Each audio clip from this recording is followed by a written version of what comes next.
अस्सलामु अलैकुम वरहमतुल्लाहि वबरकातुह। स्टूडेंट्स, आज हमारा लेक्चर नंबर 4 है। ज़ूलॉजी का चैप्टर नंबर 1 हम पढ़ रहे हैं और टॉपिक है हमारा लिविंग वर्ल्ड इन स्पेस।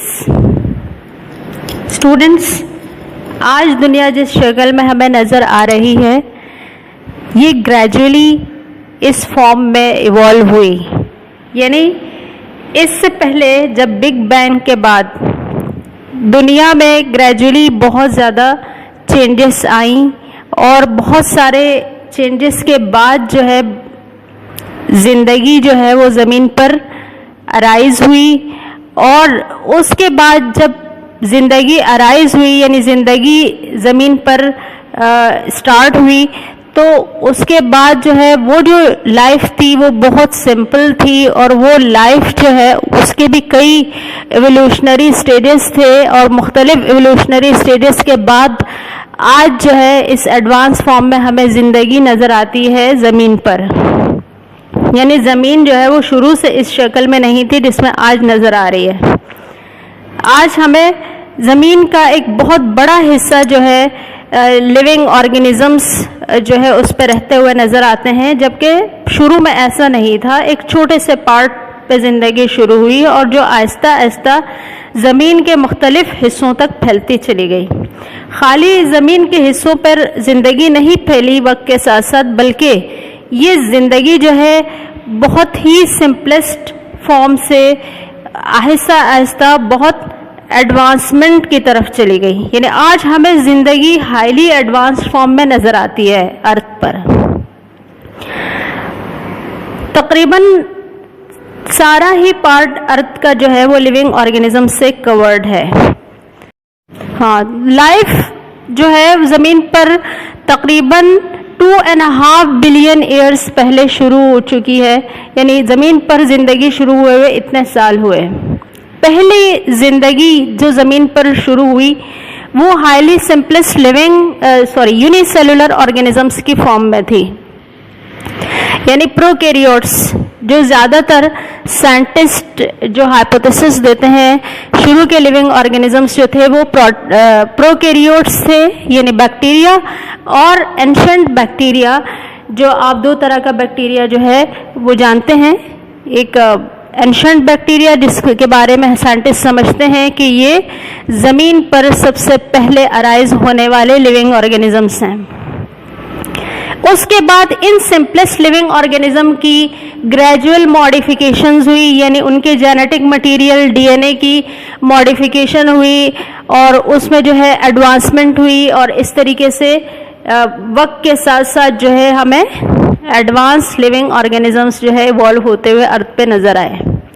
यानी अर्थ को अगर हम जियोलॉजिकल टाइम्स में देखें तो मुख्तलिफ टाइम पीरियड्स में हमें मुख्तलिफ लिविंग ऑर्गेनिजम्स अराइज होते हुए नज़र आते हैं। और ये लिविंग ऑर्गेनिजम्स जो है एक ख़ास जियोलॉजिकल टाइम पीरियड में पूरे ज़मीन को डोमिनेट करते हैं। यानी ज़मीन पर इनकी पॉपुलेशन एक वक्त में सबसे ज़्यादा होती है और फिर उसके बाद आहिस्ता आहिस्ता ये पॉपुलेशन कम होती चली जाती है और उससे मज़ीद एडवांस ऑर्गेनिज्म अराइज हो जाते हैं ज़मीन पर। जैसे एक बहुत ही आम सी मिसाल है डायनासोर्स की, कि डायनासोर एक वक्त था कि ज़मीन पूरी डायनासोर से कवर्ड थी और उसके बाद डायनासोर्स ख़त्म हो गए। फिर उसके बाद जो है लिविंग ऑर्गेनिज्म जब शुरू में अराइज हुए ज़मीन पर तो ये ज़्यादातर फ्री लिविंग थे, लेकिन कुछ ऐसे लिविंग ऑर्गेनिजम्स थे जो फ्री लाइफ नहीं गुजार सकते थे। फ्री लाइफ का मतलब ये है कि ऐसा लिविंग ऑर्गेनिज्म जो इंडिपेंडेंटली सरवाइव कर सके, यानी अपने लिए फीडिंग खुद कर सके, रिप्रोड्यूस जो है वो इंडिपेंडेंटली कर सके, अपने डिफेंस मैकेनिज्म जो है वो खुद ही पूरा कर सके, यानी आपको बचाव कर सके दूसरे ऑर्गेनिज्म से। तो कुछ ऑर्गेनिज्म तो फ्री लिविंग थे और कुछ ऑर्गेनिजम्स जो थे वो इंटरैक्टिव थे, यानी वो इंडिपेंडेंट जो है लाइफ नहीं गुजार सकते थे। तो उन्होंने एसोसिएशंस फॉर्म की। एसोसिएशन से मतलब ये है कि कुछ पैरासाइट बन गए, तो पैरासिटिज्म जो है एक एसोसिएशन अराइज हुआ। कुछ लिविंग ऑर्गेनिज्म जो थे वो उसमें दोनों का बेनिफिट था, यानी दो ऑर्गेनिज्म अगर रिलेशन बना रहे थे तो उन दोनों का आपस उस रिलेशन से बेनिफिट होता था, तो उसको हम कहते थे म्यूचुअलिज्म। तो इस तरह के इंटरैक्टिव किस्म के भी लिविंग ऑर्गेनिज्म अराइज हुए और आहिस्ता आहिस्ता ये सिंपलेस्ट लिविंग ऑर्गेनिज्म जो है ये एडवांस लिविंग ऑर्गेनिज्म के लिए अराइज होने का जरिया बनते चले गए और ग्रेजुअली लाइफ जो है वो एडवांस से एडवांस होती गई और आज हमारे पास लाइफ हाईली एडवांस फॉर्म में मौजूद है। टॉपिक है हमारा living world in time. Students, first life जमीन पर अपेयर हुई तकरीबन 3000 मिलियन ईयर्स पहले, लेकिन ओरिजिन के बाद से ज़मीन पर मुख्तलिफ किस्म के ऑर्गेनिजम्स इवॉल्व हुए और मुख्तलिफ जियोलॉजिकल टाइम में मुख्तलिफ स्पीशीज़ ने अर्थ को डोमिनेट किया। लेकिन सवाल ये पैदा होता है कि ये ऑर्गेनिजम्स कब, कहाँ, कैसे आए हैं।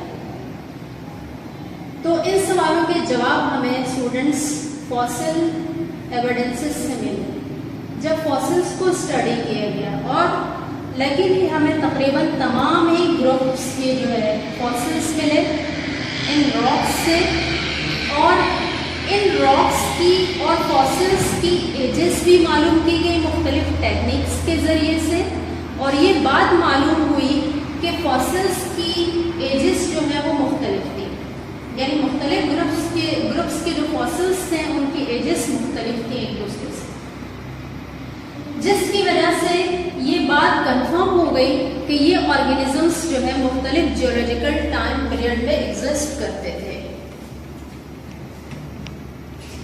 स्टूडेंट्स, जब साइंटिस्ट ने इन फॉसिल्स को सीक्वेंस से स्टडी किया तो ये बात समझ में आई कि जैसे जैसे जियोलॉजिकल टाइम पास होता गया ये ऑर्गेनिजम्स जो है अराइज होते गए ज़मीन पर, और इसी तरीके से जियोलॉजिकल स्टडीज से बात समझ में आई कि अर्थ पर वक्त के साथ साथ सेडिमेंट्स बनते गए, यानी लेयर्स बनती गई, और इन लेयर्स के अंदर इन ऑर्गेनिजम्स की के फॉसिल्स या बॉडीज जो है वो दफन होती गई और प्रिजर्व हो गई वक्त के साथ साथ। इस तरीके से साइंटिस्ट के मुशाहिदे में ऑब्जर्वेशन में बात आई कि जितनी डीपर लेयर थी, जितना डीपर सेडिमेंट होता, उसके फॉसिल्स उतने ही पुराने होते और उसके रॉक्स भी उतने ही पुराने होते, और जो सेडिमेंट जितना ऊपर होता, सरफेस के करीब होता,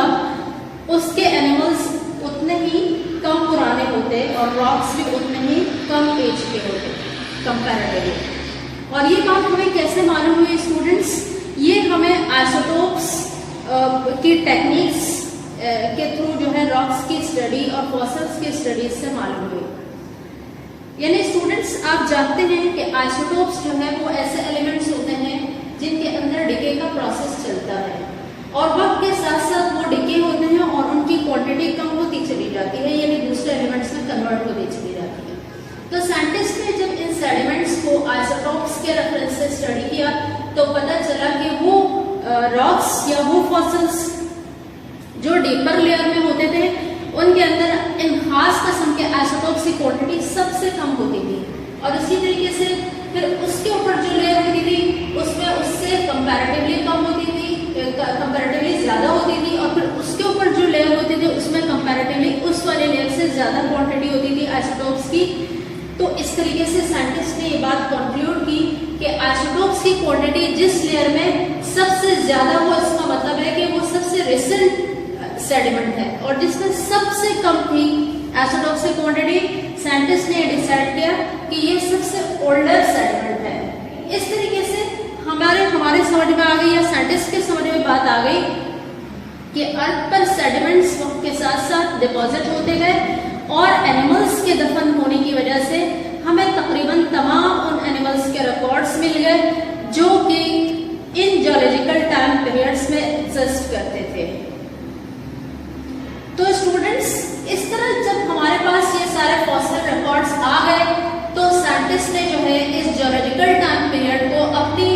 आसानी के लिए मुख्तलिफ डिविजन्स में डिवाइड किया और इन डिविजन्स के दौरान जो जो फॉसिल्स मिले थे साइंटिस्ट को रॉक्स के और एजेस के हिसाब से उन्होंने इनकी क्लासिफिकेशन की और इनको एक मैप की शक्ल में जो है इनको जो है अरेंज किया ताकि हमें इनका एक कॉमन ओरिजिन मिल सके और हमें हर ऑर्गेनिज्म का एंसेस्टर और डिसेंडेंट समझने में आसानी हो। स्टूडेंट्स, आइए देखते हैं distribution of various plants and animals in different geological periods. Earth जब से इवॉल्व हुई यानी जब से ओरिजिनेट हुई उसके बाद से इसमें चेंजेस आई और चेंजेस के बाद जब लाइफ अपेयर हुई तकरीबन